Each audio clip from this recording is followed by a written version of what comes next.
So welcome to the DMICE conference this lovely Thursday morning. Our chair, Bill Hirsch, who usually does this, is unfortunately out of town. So it's my pleasure to introduce Dr. Alan Wolfe,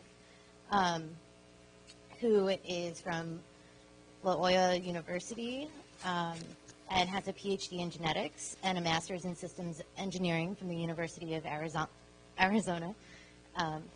He postdoced with Howard Berg at Caltech and Harvard. In 1989, he started as an assistant professor at Loyola University, and he's well known for his basic science work in signal transduction as it relates to central metabolism. And about 12 years ago, he introduced himself to a urogynecologist, which really changed some of his work. And he will be talking today about how he built a team that overturned a dogma in today's talk. Thanks, Lisa.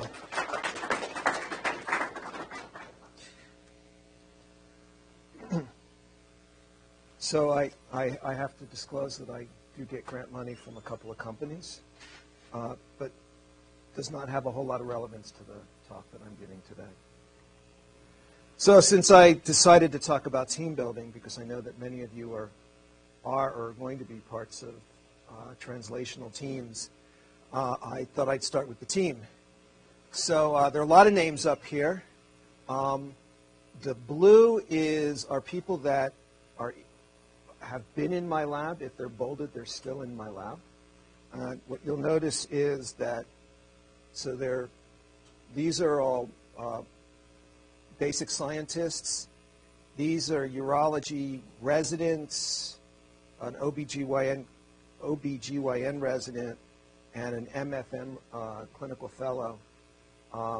They sit side by side with masters and PhD students and technicians, and the interaction is excellent for both sides. The red are the leaders of groups, and the bolded individuals are the ones that are the current leaders. One of the things you'll notice is that the original leaders are no longer leading, and I'll make a point about that a little later on. And this asterisk here is to point out that members of my group have worked in the clinical microbiology lab, and so they interact. They know how to do clinical microbiology, and that's important because I'm actually running a sort of under-the-table clinical micro lab. We don't report to the clinicians or the patients, but we are doing clinical microbiology for scientific purposes. And finally, I'll mention Linda Brubaker in a little while. She was the urogynecologist I walked up to, and we built this team together, and she's now moved to UCSD, and we still collaborate. We Skype an hour every week, and is deeply involved in all things lyric. So, science of teamwork. I stole this slide with permission from Beth Miller, who's now the clinical co-director of Lyric with myself, and it's from the Harvard Business Review article by Haas and Mortensen. So this is a quote: "What matters most is not the personalities, attitudes, or behavior styles of team members. Instead, what teams need to thrive are enabling conditions." And I will talk about that. You have to have a compelling direction, strong structure, supportive context, and a shared mindset. And I don't think I have to convince you of that. So Beth put this slide together, basically asking, so we do a dog and pony show where we talk about what we thought we knew about each other before we got started and what we learned. Like, one of the things she found out is that whereas clinicians, when they go on vacation, they get coverage. When basic scientists go on vacation, they get no coverage, which means that I wake up in the morning and I check to find out whether or not there's a forest fire that just blew up in my face. And I have to deal with it so that things don't get out of control. Because there's no, I trust my team, but there are things that happen, and I don't get coverage. And there are other things that I learned about the clinicians. Anyway, the question is, is things that one would look to Output. So are your customers happy with your output, your quality, quantity, delivery? Does your team dynamics help you work together? How collaborative are you? Individual development. Are the team members improving their knowledge and their skills? Are you working towards a compelling direction? Do you have a common goal that everybody is pulling towards? That it's clear, it's challenging, but as it says here, not impossible. And consequential. So for NIH, for example, that's what they mean by significance. Strong structure. Do you have the right number and mix of members in terms of bandwidth and expertise? Are your people responsible for the tasks they're responsible for? And do you have clear norms for acceptable conduct? Supportive context. Do you have the resources, information, and training that we need? And are people appropriately awarded? So reward usually has to do with, where you are, whether you're a co-author and where you are on that authorship list, or whether you get acknowledged in the acknowledgments. That's not necessarily an easy, unpolitical problem to solve when you're dealing with teams. And then there's a shared mindset. Do your team members have a common identity? Do they readily share information with one another and understand one another's constraints? So the clinicians and the basic scientists grow up in very, very different cultures, and I don't mean the bacterial ones. The reward systems are really quite different. As I was joking with Tom, I got a PhD. I have to fill it out a little bit. I got a PhD so I could wear jeans and not a tie and get up at a decent, civilized hour. And they got me talking at 7:15 in the morning tomorrow. Okay, so one of the other things I need to tell you about is that about 12 years ago also, I helped to start an adult co-ed soccer club because I wanted to play soccer. And I'm ancient, and I had to play on a team where everybody knew their role, because running around like who can run the fastest and banging into those people is not what I'm capable of doing anymore. So I'm part of the senior leadership, and we try to bring new people in to help lead. We have 3 teams to try to lead these teams. And what we tell our people is that if we do our job during the week, then everybody can show up on Sunday, put on their gear, go out onto the field and play a soccer game, such that our team is doing more of this and a whole lot less of that. Okay? And the same thing is true when you're building a scientific team. If the leadership works together and does their job, then everybody else can just come in and do their job. Okay, so I'm going to tell you my story. How I met Linda Brubaker, how we built the team, the Dogma, how we overturned it, and then some of the things that we've learned. I am giving another seminar tomorrow morning at 7:15. There is some overlap, but there'll be less of what I just talked about and more of the stuff at the end. So if you're interested in not being too bored with what you already heard today, and you want to hear about a little bit more of what we've learned, come tomorrow morning if you can get up that early. Okay, so I walked up to Linda because my chair said, you should meet this woman. She knew that I was looking for somebody to work with on a clinical problem, because the work I was doing and still do was very basic science of E. coli K12, the laboratory strain of E. coli, and I knew that it had an NIH shelf life of about 2 weeks. Turns out that they're still funding some of that work, but I needed something that had more of a future, and I've been looking for the right person and the right question to collaborate on, or with and on. And so my chair, Catherine Knight, who's an immunologist, a former president of the American Immunological Association. And anyway, she had co-chaired a university committee with Linda Brubaker, and she told me I should go introduce her. So I did. I walked up and I said, hi, I'm Alan Wolfe. We have 2 words in common, E. coli. I study it. You want to kill it. And she said, let's talk. There's a few more words in there. We sat down for a series of about 1-hour conversations over the next several months. At one point, she said, you know, some people think that the bladder is sterile. And using a bunch of French four-letter words, I said, no way. Because I had studied bacterial motility and chemotaxis in biofilms, and I knew that 3 centimeters from one of the most colonized parts of the female body, the vulvovaginal niche, to the bladder, which is supposed to be sterile, it's 3 centimeters. Well, that's a day trip for E. coli. Okay? And I couldn't see how in the world it could be sterile. And I said, if it is sterile, I want to patent it, because something special is happening. Now, I've learned that something special is happening in the bladder, because it is not nearly as heavily populated with bacteria as the vulvovaginal niche. So there's something immunological and antimicrobial going on in the bladder that we definitely need to understand. So anyway, the early version of Luric was born. It didn't have this name right away. We met once a month. We alternated sites. She came to my department. I would come to her department. It was 3 or 4 or 5 people sitting around a table, mostly just getting to know each other, understanding the culture, learning each other's acronyms and jargon, and mostly we figured out that we had to de-jargonize. We had some very, very funny circumstances where the clinicians thought they were getting sterile samples because they were working in a sterile operating theater, and that's not the same thing as microbiological sterility.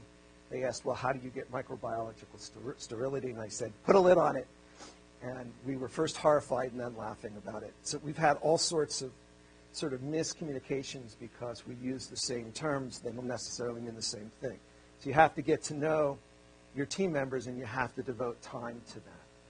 And de-jargonizing is a great idea. Anyway, we started with a $25,000 gift from a grateful patient who, by the way, a couple of years ago, donated more money because of the fact that we turned his $25,000 into many millions of dollars. And I can't compete for those funds. I'm not allowed to. So it's for other people trying to get something like this up and running. But we bootstrapped. We took $25,000 and turned that into some internal funding, which was about $30,000, and then we got some money from a company, and we got some money from the NIH Clinical Trials Network, and they got some more money from them, and then we finally, several years down the road, got an NIH grant. It was an R21, which, for those of you who don't know, it's a 2-year grant, and then we turned that into a big R01, which is $500,000 a year for 5 years, and we're still living off of that and desperately trying to get refunded. So anyway, Linda and I started with a couple of members of her practice. I had 1 technician. So at the time, I kept saying that we have way too many chiefs and not enough Indians. So I was actually functioning as my own postdoc. My technician was the only one that was going to the bench and doing anything. And Linda was the one who was, going into EPIC or into REDCap and trying to do that work. And you can't sustain that. Full professors can't sustain that for too long. So we needed to bring in more junior people. And we started to do that. We recruited Paul Schreckenberger, who is the director of the clinical micro lab, and that was critical because, as you'll see, we started out trying to identify bacterial DNA using 16S ribosomal RNA sequencing, but that can't tell you whether or not the bacteria are alive. And so we needed to culture these organisms, and I knew how to culture E. coli and Bacillus subtilis, because those are the 2 bugs I've worked on. And now with all these organisms, some of which I recognized and others I still can't pronounce. And Paul had that expertise, and he had the tools so that we could eventually establish an enhanced culture method that I'll talk about in a few minutes. I've told this story a couple times already since I've been here. Came here yesterday. I went to IU in Bloomington to give a seminar on my basic science, and the last person whose office I was visiting was a guy by the name of Dave Nelson, who also was a bacterial geneticist and physiologist that had sort of migrated towards microbiome research. And I had to stop him and say, you need to know about the other work that I'm doing. And I told him about our nascent microbiome research, which was basically, we know what we have to do, we don't know how to do it. We had decided we had to do next generation sequencing, 16S sequencing, and I had no clue how to get started. And when I told him that, he turned around and started pounding away on his computer, and my initial response was, well, geez, how rude could that be? And then he spun back around and he said, I just sent you my grant proposal with all my unpublished data. And ultimately, I remember sitting in a Barnes & Noble, and I sent him an email and asked him, how much of this can I plagiarize? Because I was trying to write an internal grant to get some of that extra money. And he said, whatever you need. So he and Cheng-Feng Dong, he was collaborating on as the bioinformatician on their work, are authors on our first paper that showed DNA evidence of bacteria in the bladder. And I owe a lot to them. So instead of protecting his proprietary information, he shared, and it was rather magnanimous. Anyway, it became clear that we needed to have our own analytical team and our own genomics, and so we recruited Xiaowu Gai, who was a friend of Cheng-Feng's, as it turned out. They overlapped at Iowa. And he set up a Center for Biomedical Informatics at Loyola and wanted his own data, so he got them to buy him a DNA sequencer or two, and he set up the Loyola Genomics facility, which I now direct. And away we went. But what happened is that people moved on for one reason or another. So what I'm telling you is that the team that Linda and I built and Paul built is robust, because except for me, all the leadership is turned over, and it's running better than ever. Linda, after a few years of being my collaborator, one day I woke up and she was my boss's boss. She was now the dean of the medical school. She lied to me and said that nothing was going to change. Getting a meeting with her was really hard, but one thing that didn't change, and it's to her credit, is that our relationship didn't change. We were partners, even though she was my boss's boss. And I had the distinct pleasure of being able to tell my dean what her writing schedule was. How many you can say that? In any case, after stepping down as dean, she moved to San Diego and is now at UCSD. We Skype for an hour every week. She's still part of the team. Unfortunately, Paul went home after the party, the send-off party for Linda, and died. My team, half my team, he was their co-mentor. It was a very, very hard day and a very, very hard week. It was unexpected. But he had hired a young clinical microbiologist to take over. He was in phased retirement, so Amanda was already there, and she's still getting up to speed, and I meet with her once a month so that she can begin to integrate her ideas into Lyric, so that we can take advantage of her expertise. And then Xiaowu got recruited to Harvard, so he and I got on the phone, called Cheng-Feng and said, would you like to escape North Texas? And he said yes, so he's now 2 floors above me. And then later on, I met Catherine Putanti, who is the director of the bioinformatics program at our undergraduate campus. So she's got an army of undergraduates, mostly female, and a few master's students, and that army is fantastic. It's an incredible amount of energy. They're very, very good. Catherine's teaching a graduate level bioinformatics class that most of the graduate students on my campus signed up for, at least in my department signed up for, and most of them dropped it because it's too hard. So I don't know what that says about our graduate students versus her undergraduates. But my 2 students are still in there, and it's taken up a lot of time, and it's worth it, even though they're not as much at the bench this semester, because they're going to learn a tremendous amount. Okay, so how about the direction? Well, lower urinary tract symptoms is a significant problem for public health, and for the individuals that are afflicted. Okay? It's not hard to convince anybody that, that urinary tract infections and other types of what's called LUTs, lower urinary tract symptoms, are a significant problem. But as I'm going to show you, the major assumption about the bladder, a major assumption about the bladder is incorrect. And anytime you have a model where a major assumption is incorrect, I can guarantee you the model's wrong. So what does that mean? Everything we think we know about the bladder has to be reassessed. I'm pretty sure the anatomy isn't changing. But what the microbiological environment and therefore the immunological environment have to be reassessed. And since symptoms in other organs are often associated with microbes and the immune system, those symptoms, the cause of those symptoms, or at least contributions to those symptoms, has to be reevaluated.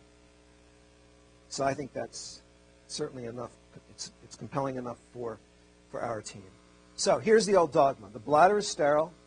Bacteria are not involved in most urinary disorders. In fact, urinary tract infections, well, that's the other way around. All the other LUTs besides urinary tract infections are diagnoses of exclusion. Okay? If your urine culture is negative for a typical uropathogen that's known to cause a urinary tract infection, then you don't have a UTI. You got something else. And what you have depends upon all the other symptoms. Okay. Urinary tract infections are assumed to be an ascending invasion when in fact they could be what we call a dysbiosis, that is a disruption of what's normally there. So our new discovery is the bladder, and for that matter the urethra, have resident and distinct microbiota, that urinary disorders, at least some of them, are likely caused by dysbiosis, and it's way more than E. coli. Okay, so where did the dogma come from? Well, it started back in the very beginning of microbiology. So the early microbiologists, one of the things they were trying to disprove, right, go back to your original biology, those of you who had it, is spontaneous generation. And so those studies that you read about where they put something in a flask and leave it uncovered, and the same thing in a flask and cover it, and the thing that was uncovered got turbid or got worms growing in it, and the thing that was left, that was covered, did not.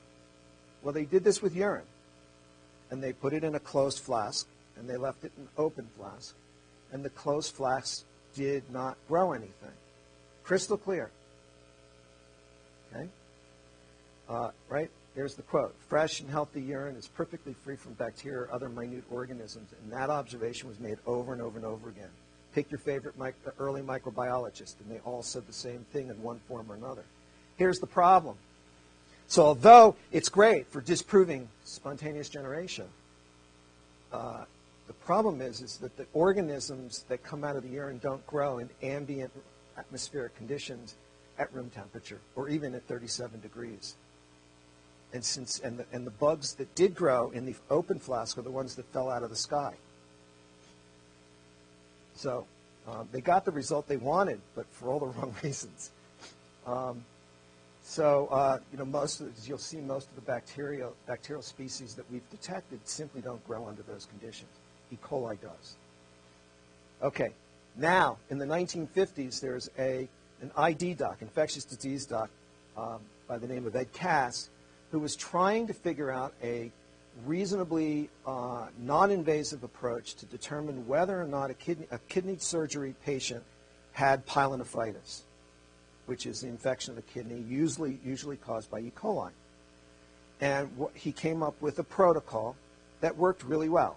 That is, if you got a voided urine sample, and there was more than, if there was 10 to the 5 or more colony-forming units of per mil of a known uropathogen, think E. coli, Proteus, Pseudomonas, that person had pyelonephritis. Anything below that was what they call contamination.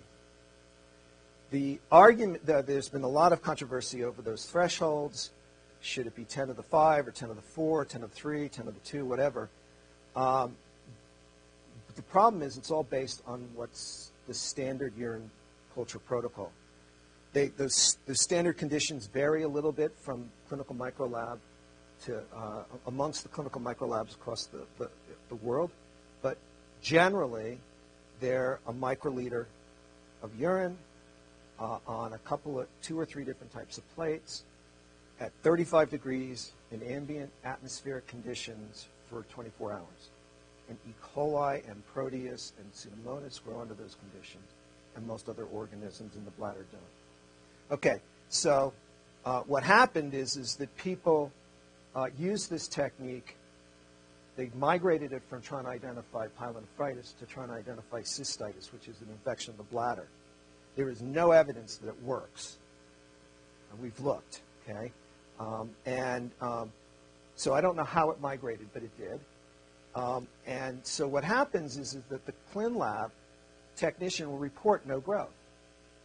Well, no growth means either there was nothing on the plates or that something grew on the plates, but too many things grew on the plates. So the assumption is there are no polymicrobial infections, which I don't know how that got started. But if you see more than 2 organisms on a plate, you consider it to be contamination. And if you see organisms that are typical of skin or vagina, that's contamination too. So what happens is the clinicians get a report, no growth, no growth, no growth, and they go, oh, the bladder's sterile, or urine is sterile. And medical students get taught that the bladder and urine is supposed to be sterile. The graduate student who helped Paul invent our enhanced quantitative, our expanded quantitative urine culture, our enhanced method, which I'll show you in a moment, had something wrong. She was in the doctor's office. She was in a lot of pain, barely conscious. Her mother had been paying attention to her master's degree, and when the physician's assistant said the bladder urine has to be sterile, her mother said, no, you don't understand. My daughter's the person who showed that it's not. I don't know whether that got through to the PA or not, but it's a true story. Okay, so this is the reason we hypothesized the bladder wasn't sterile. First of all, we knew about the human microbiome. We knew that we are superorganisms, right? It's us, our DNA, and then all the DNA of all the organisms, and there's some debate as to what the ratio is. It used to be dogma that it was 10 to 1, and now it's more like 1 to 1, but you're walking, talking incubators. And interacting with people is a really good way to give them your microbes. And what I tell the medical students that I teach is get over it. We also knew that, we can't live without them. They feed, they protect us. We knew that other organs that had originally been considered to be sterile were not. And we all, and from my microbiology background, I knew that most of the bacteria don't grow under standard urine cultures conditions. So, how did we test our hypothesis? Well, the first thing we had to decide is how we were going to get urine from the bladder. And I discovered that you can do something called a suprapubic aspirate. It horrified me when I first heard about it, but it is a needle through the lower abdomen directly into the bladder, and you pull urine out, and then you process it. It's okay. It's not people out on the street being tackled, and it's women that were going in for surgery, and as far as I can tell, because I've been in the OR once, it's the least worst thing that's going to happen to them that day. So we got suprapubic aspirates. We had sham needle sticks, so go in but not into the bladder. We had skin swabs from the place where the needle went in.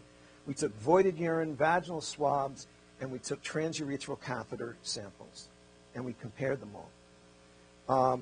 All of the voided urines, with the exception of one, which we put aside and analyzed separately, were in fact standard urine culture negative. And the question was, could we detect bacterial DNA in those culture negative urines?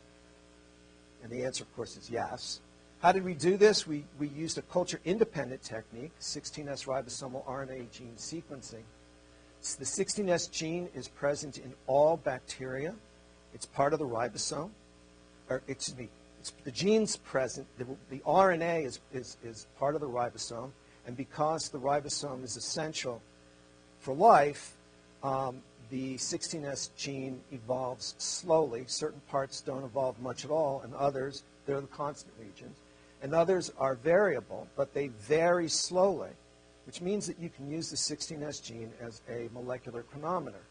And if you can separate bacterial taxa on the basis of time, then you can separate them by species, or at least taxa, maybe not. So if you get the entire sequence of the 16S gene, you can usually get species-level identification. But with next-generation sequencing, you give away a lot of sequence information to get depth. So you sequence small regions. The depth is more important. And so generally you can identify a bacterium to the genus level, sometimes the family level. So what we learned was that we could in fact detect bacterial DNA of a number of different genera in culture-negative urines. We noticed that the catheterized samples very often didn't look like voided samples. That is the microbial profile. The voided samples looked like vaginal swab samples a lot, and the catheterized and aspirated samples looked very similar, and they didn't look like the other controls. So since the suprapubic aspirate bypasses the vulvovaginal niche, we could conclude two things. One is that we had actually detected bacterial DNA in urine taken directly from the bladder, and that we could use transurethral catheterization as a less invasive way to collect urine than a suprapubic aspirate. So most of our sampling is done by transurethral catheter. Okay. So the next step was, okay, there's bacterial DNA in these urine samples, but are those bacteria alive? And so I kept pushing Paul. Can we grow these things? I'm looking at the genera that we could sequence, and I'm thinking, I know you can grow strep and staph and a number of other organisms, so why aren't they growing? Understanding urine cultures reproducibly. It's a distinction. You will get strep and staph and a bunch of other organisms to grow, but what we found is that it's not reproducible. That is very often you miss it even though it's there. So I finally got Paul to come up with a protocol that should grow most of the organisms that we had detected by sequencing, and he called it expanded quantitative urine culture, and it's one of 3 different published enhanced culture methods that are out there. Okay, so here's the standard urine culture. 1 microliter of urine on blood agar, McConkey agar, and they're really good for growing E. coli. McConkey is designed to detect E. coli under aerobic conditions, like just in a regular old incubator, for 24 hours at 35 degrees. We use 100 times more urine, a bunch of other different types of media, different types of atmospheric conditions, and we incubate it for twice as long. And what we found is that most of the organisms that we could detect by sequencing, we could culture. So I want to give you an example. Now, I'm going to tell you this is maybe the most extreme example that we've ever seen, which of course is why we're going to use it as a representative. But this is blood agar under atmospheric conditions for 24 hours. This is the typical standard urine culture approach, and there's nothing growing on that plate. Okay? Now I'm going to show you 100 microliters, ambient atmospheric conditions, 48 hours. It's the same urine sample. That urine's not sterile. And all of that would have been missed by the clinical microbiology technician. No fault of theirs. It's the protocol. Okay? The 24-hour business, is the reason why you wouldn't detect all these little guys here. There's plenty there. Okay? You'd see them over here, but at 24 hours, they didn't grow up.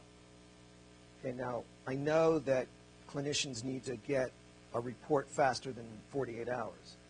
But the point is that many of the urines that the standard urine culture says no growth actually have bacteria, and the question is who are those bacteria?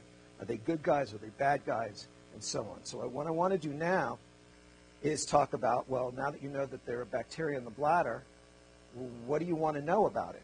Okay? So the first thing we wanted to know is, well, what bacteria are we detecting in what's the normal flora? What's the normal microbiota? And I'll talk a little bit about each of these topics as I move along.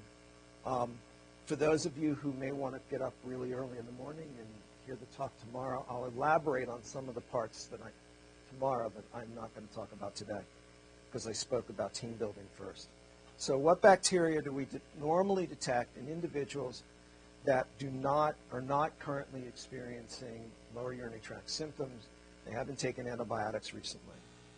So this is over 200 controls, so they are from a number of different studies, all women between the ages of, I believe, about 25 and 80 who don't have LUTs, and the black is those that are culture negative even by EQUA. But what you'll see is that, and each of these bars is an individual, and we're only representing, I think, these are, I don't know how, every 10 or something like that, maybe less. So each bar here, like there's a bar, okay? That's one individual. So you can see the blue are these are members of the genus Lactobacillus, and that is always the most common dominant member of the adult female bladder microbiome. Second most common tends to be Gardnerella or Streptococcus. And then we see some staph and some Escherichia or E. coli, and then a whole bunch of other things. Okay? So this is pretty typical. The sequencing and the culture, they complement each other. They both have biases. They both have their strengths and weaknesses. Their reports overlaps enough that we know that they're accurately reporting what they can report. Pat Schloss, who wrote the mother pipeline for 16S sequence analysis, there's two major ones, mother and CHIME. He's responsible for mother. He claims that people should not just do 16S sequencing, they have to verify the results. Typically, he's talking about doing qPCR. But we do culture, something that some people are calling metaculturomics, right, to go along with metagenomics. So we're doing that, and the overlap is substantial, yes. The controls are individuals. They're individuals who do not have lower urinary tract symptoms. So they're controls for studies where we looked at other different types, individuals with different types of lower urinary tract symptoms.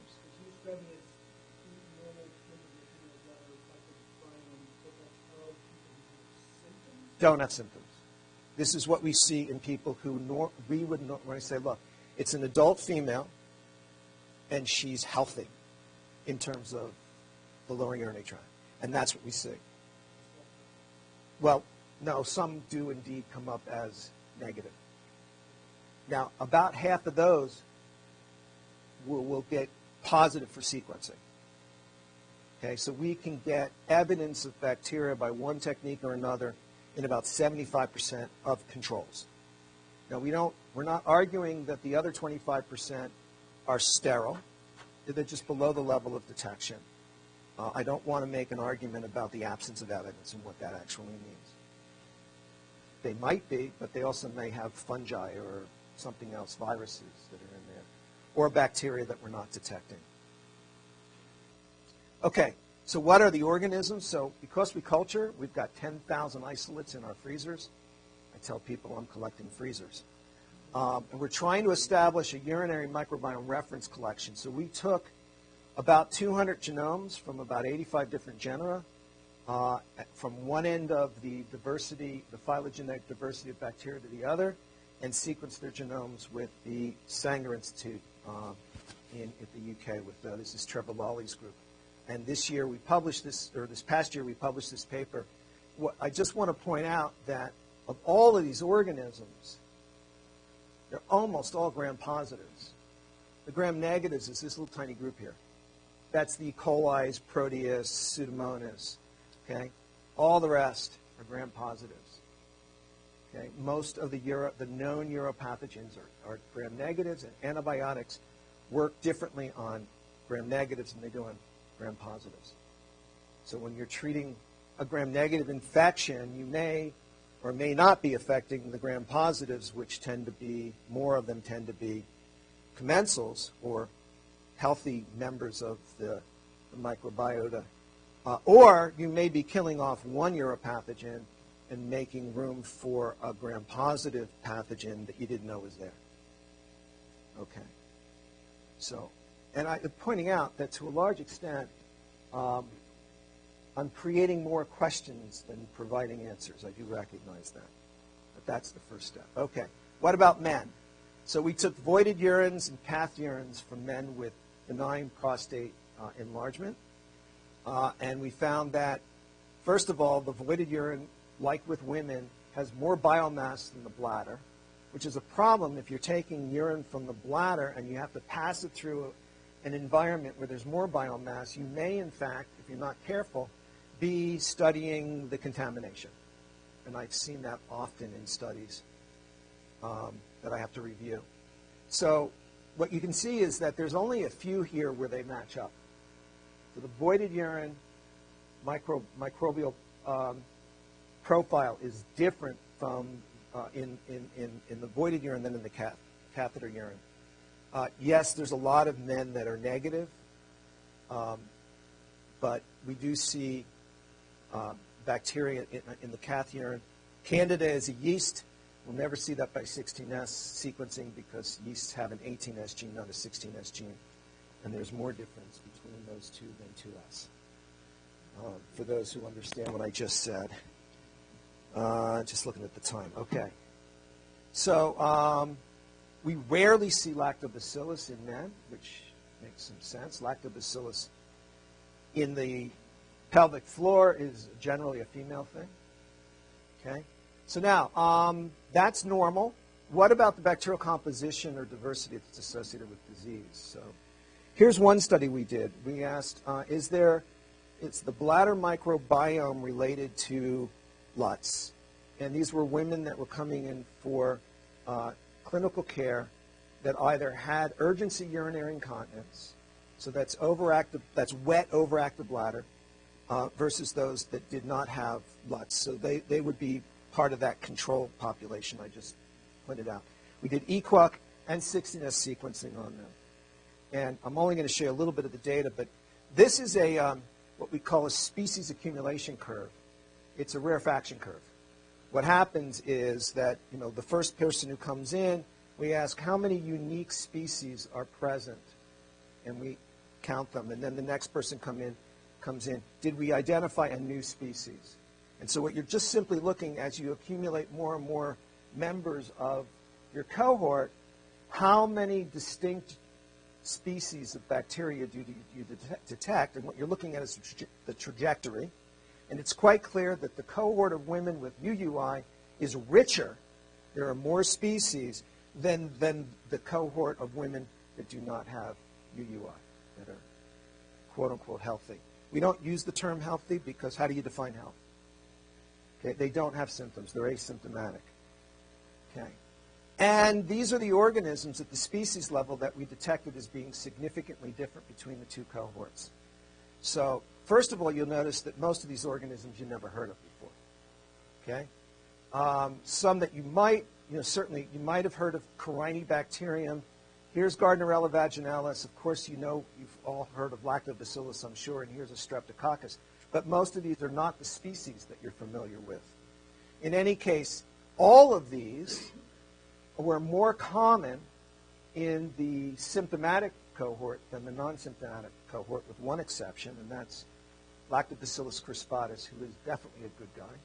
If I was a newly born female going up, getting in line to get my vaginal and bladder microbiome, I would pick Lactobacillus crispatus every time and twice on Tuesday. The other lactobacilli may or may not be as good, because you can see that Lactobacillus gasseri was detected more often in individuals with symptoms. But Lactobacillus gasseri is considered to be a good member of the vaginal microbiome. Okay, and then there's all these organisms that some of them, they're called emerging uropathogens. So this is it's now called Actinotignum shalii. Here's Aerococcus urinae, and these are organisms that me or a former graduate student in my lab that's now postdocing at Stanford are trying to understand the physiology and get them the genetics and try to understand the organism itself, because no one's ever really studied them before. Okay, so here's a pie chart showing women that are in the control group versus those that have some form of urinary incontinence versus UTI. And mostly I just want you to see is that the urinary incontinence group, those pie charts look pretty similar, but they don't look anything like the controls, and they don't look very much like UTI. And you can see that, well, about half of the individuals with UTI are dominated by E. coli, but the other half aren't. And so if you're only looking at E. coli, you're missing the other half. All right. Here's another way to present this is heat map where these groups are on the bottom. And I just want to point out that the red, these are the guys that are the typical gram-negative uropathogens, and you can see that they're common in individuals that fall into the UTI cohort.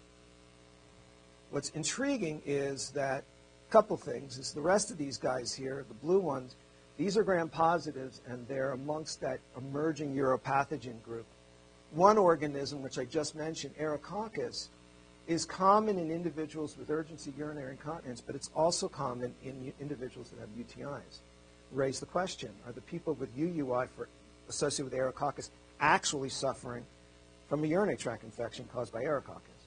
Or are the people who we think have a UTI actually have a dysbiosis that allows Aerococcus to bloom, and it's really urgency urinary incontinence? And I don't know the answer to that question, but it's a question that needs to be addressed. Okay, what about men with symptoms? And I just want to point out that this yellow line shows you the level of symptoms from no symptoms or very few symptoms up to very high symptoms. And you see more color on the right than you do on the left. So there's an association with detection of bacteria in the bladder by either EQUAC or sequencing in men with more symptoms. And there's a whole lot more green over here than over on the right than on the left. That green is always streptococcus in our diagrams. Lacto is blue, Gardnerella is maroon, green is streptococcus. Okay, so what else have we learned? So we've learned that the microbiota are distinct between UUI and non-UUI. I've shown you that they're distinct between urinary tract infection and those individuals who don't have urinary tract infection. We found that what I didn't show you about that study, that UUI study, is that we found that individuals who responded to an oral medication for urgency urinary incontinence, for overactive bladder, those people had a very different microbiome profile than the ones that didn't respond. Okay? So that's, first of all, that means that you might be able to predict who's going to respond to it or not by taking a profile, phenotyping individuals prior to treatment. And the second is the people who didn't respond probably don't have the same problem as the people who did respond. And it's an antimuscarinic receptor drug. So they, Tom, we were talking about that earlier. These are often very heterogeneous syndromes, and maybe we're starting to pick them apart. We have evidence that certain microbiota are associated with a risk of UTI after surgery, and that we've seen bacteria associated with urinary stones, kidney stones, of all different chemistries, not just the ones that are considered typically to be what are called infectious stones. So what are the bacteria doing? And that's a story for another day. In fact, all of this is going to have to be a story for another day so you guys can ask questions. Do they differ in different pelvic floor sites? The answer is yes. Here's just one thing. The gut microbiome is very, very different from the vaginal and bladder microbiome, who only have some overlap. So this is the reason why we're establishing a sequence database of bladder isolates, because if you want to study the bladder, comparing your genomes to the same species that's been isolated from the gut is going to give you erroneous information. When is the microbiome established? We know that children who are potty trained, we can detect bacteria in their bladders. So we haven't gotten newborns yet. We'd love to get that, but that's for the future. And then I just want to quickly show you that the bacteria can change over time in very interesting ways. So this is part of a big study, and it's over 90 days. Young women, like yourselves, volunteer to sample themselves every day. We use a periurethral swab as a negative control. If their voided urine sample is distinct from the periurethral sample, then we can know when they gave us that mythical clean catch, the midstream voided urine clean catch. If they're not distinct, they're screened out of the study. Okay? If they are distinct, then we can tell if we're getting a clean catch. It may be because they don't know how to do it, or that their microbiota are too similar. Okay? So without going into all the details, my student Travis lived in the BSL-2 room for a year, and he collected information, all sorts of information from these women for 3 months at a time. He could only do 2 or 3 women at a time, and I didn't see him for a year. Pretty sure that was true. Okay, the point here is that many of these women, the periurethra and voided urine samples were distinct, so we can do it. Okay, and here are 4 of those women. And you can see blue, lactobacillus, maroon, which is Gardnerella, the green is strep, the light blue is staph, and the orange is Corynebacteria. And here's 3 more. And if we go back to this one, these 2 up at the top, what I'd say, what my soundbite is, if I know what your urinary microbiome looked like last week, and I know what it looks like this week, I can predict next week. Okay? With one exception, and one thing I can't do. I can't tell you what it looked like tomorrow. There's too much dynamics. We think that some of the dynamics is due to viruses that infect bacteria. Okay? They're called bacteriophage. I had to teach my clinician collaborators first that bacteria had viruses and how you pronounce phage, or phage if you're French. So we're now doing metagenomic sequencing on these 2 individuals. I think it's this individual. It's either this individual or that individual. Yeah, we're doing metagenomic sequencing. This is all culture data, but we have the 16S data as well. Here's what happens during menstruation, and you get a disruption in this woman. And over here, and it's reproducible, you get orange, and you get more brown. The brown is actinomyces. Okay? And here is a way of showing that these are the organisms that are more present during menstruation, and these are the ones that are not present or less present. And the thing is there's your colony-forming units per mil, so the absolute amount of bacteria hasn't changed. It's organisms replacing each other. And then the last little bit of story I want to show you is that Travis noticed something really interesting because his participants were reporting on everything they did. He knew when they had sex and what kind of sex, and whether it was with one partner or several partners.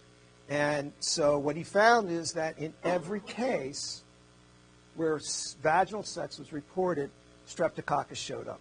Sometimes it showed up under other circumstances. You can see this here. But it didn't last. Okay? So what he's found is that so this individual here, he got her to sign up again with her partner, and he sampled them for a month before and after sex. They had to only have sex once a week, so he had enough time in between. He doesn't know the identity, and we go through, the nurse coordinator on this. in any case, and he took oral swabs and skin swabs and stuff like that because he wanted to know where the strep was coming from. And it's oral. But they're not necessarily reporting oral sex, of course. I challenge you to tell me whether you put your hands in your mouth at any time when you're having sex. So we don't know. But in any case, we're sequencing the genomes of the isolates. Yeah, we're sequencing the genomes of the isolates to see whether or not they are identical. Okay? And so it turns out that, and this is pretty much hot off the press, is this woman's lactobacillus is of the species Jensenii. Lactobacillus jensenii inhibits streptococcus growth.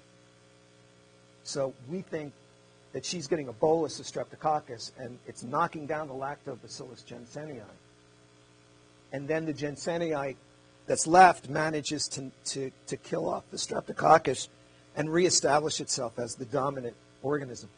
Now, this woman doesn't get urinary tract infections, but he was wondering whether or not if lactobacillus inhibits the growth of E. coli, which is known to be the case, then perhaps what's going on is women that are exposed to E. coli or other uropathogens get UTIs after sex, which does happen a lot in some individuals, because the protected microbiome has been disturbed. It's a dysbiosis. Streptococcus doesn't inhibit E. coli, and if you're exposed to a uropathogen, you get a bloom of that uropathogen, and you go off to the clinic to get an antibiotic, which may or may not be a good thing to do. So anyway, we're still working on that, and these are some of the questions that they're still trying to answer. When does it get established, the female urinary microbiome? Does the host environment influence the FUM and vice versa? How do the members interact with each other and with the urothelium and the immune system? Which bugs are protective? Which ones are pathogens? What mechanisms permit these bacteria to reside in the bladder? How do we translate our discoveries into the clinic? We're studying phage. I don't know how many of you have heard of phage therapy, but we would like to be able to use phage and probiotics and prebiotics instead of giving antibiotics to someone that has usually UTIs are usually a self-limiting illness. I know they can be painful. I've never had one, but I get it, okay? But there may be better ways, and we can save antibiotics for those people who are going to die tomorrow if they don't get them. And with that, here's my team again. I can't do it without them. I'm the figurehead. And here's our mascot.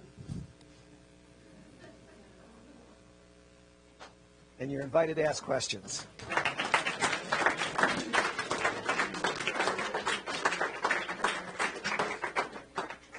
That's Travis's joke. One question. Anybody has one? Yes. I was wondering if you could comment on the apparent lack of diversity you see in individuals, right? So you get a complete dominance of one bug or another. So I'm used to working in the gut, which is obviously a very polymicrobial community.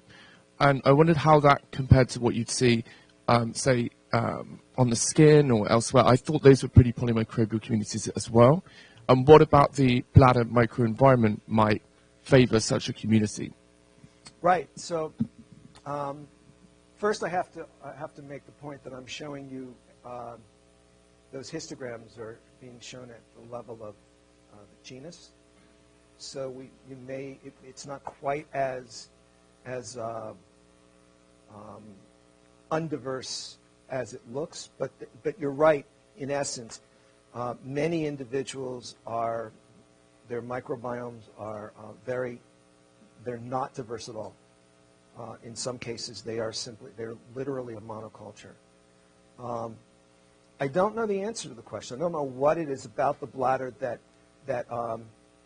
about some people's bladders that supports the growth of the dominance by one organism and not something that's more diverse like the oral cavity or the vagina or the gut. Another point as well. So again, coming from the gut field, it was posited for a long time that 90% of gut bacteria couldn't be cultured, right? And looking at the culture conditions you're using, none of these are particularly novel medias, are there? I mean, they've been around for decades. But still, just using those very old media and a couple of cultural conditions, in your eyes anyway, you think you can culture pretty much everything. Like, that was my impression, if you Yeah. compared to your 16S. Yeah, You thought you were able to culture everything, and I wondered why you, again, I guess, why you thought there would be that difference, perhaps, between the gut and the bladder. Okay. So, yeah, there's nothing terribly unique about EQUAC. It's simply what is normally used on sputum and blood and things, but it's never applied to urine because if you know anything about clinical microlab, that's what they do the most of. And if they had to do EQUAC on every sample, you'd never get your report. And the clinical microbiologists are kind of horrified that we're going to end up recommending they do EQUAC on everything, which we won't do. The organisms that we don't culture very well until recently are, and reproducibly, I mean, we can detect them sometimes. So we were having some problem with reproducibility of strict anaerobes, but we now have an anaerobic chamber, so we're detecting them now. They're organisms that are very fastidious. We don't detect chlamydia either by sequencing or by culture. Dave Nelson does because he studies chlamydia. That's what got him into it in the first place. We detect Candida in terms of yeast, but we haven't detected other types of yeasts, and we don't detect fluffy molds because we're not trying to, and we don't want to find fluffy molds because we'll contaminate our lab. And I'm sure there's a handful of organisms that we're not detecting that perhaps they need a partner. So some of the organisms that were first detected by sequencing that had never been cultured before turned out that you can't isolate them because they're like, they're symbionts or they're parasites of another organism. You have to go and find the right conditions. But for the most part, most of the organisms that we sequence we can grow. Are there any other questions? Yeah, Tom. Less of a question is more of a sort of comment, just to suggest that one of the things that you said at the very beginning of your talk about approaching Linda, it sort of struck me as, I, as the clinician in the room, one of them, I'm always looking for partners, and I'm just as trepidatious about sort of just reaching out to my basic scientific or translational scientific partners. And so we welcome the same sort of thing from your standpoint. So there may be burning questions that we all have that if we just happen to meet in the hall or in the room, we'd be able to conquer. So. Yeah, and as Linda Brubaker says whenever she gets the opportunity, all hands on deck. There's enough room. I tell my students we've landed on Mars, and it's not sterile. And it'll be 4 years before anybody gets up here. So what are we going to do to make it possible for others to come up here and help us? It's a big planet. There's room for everybody. So take up his offer. Thank you.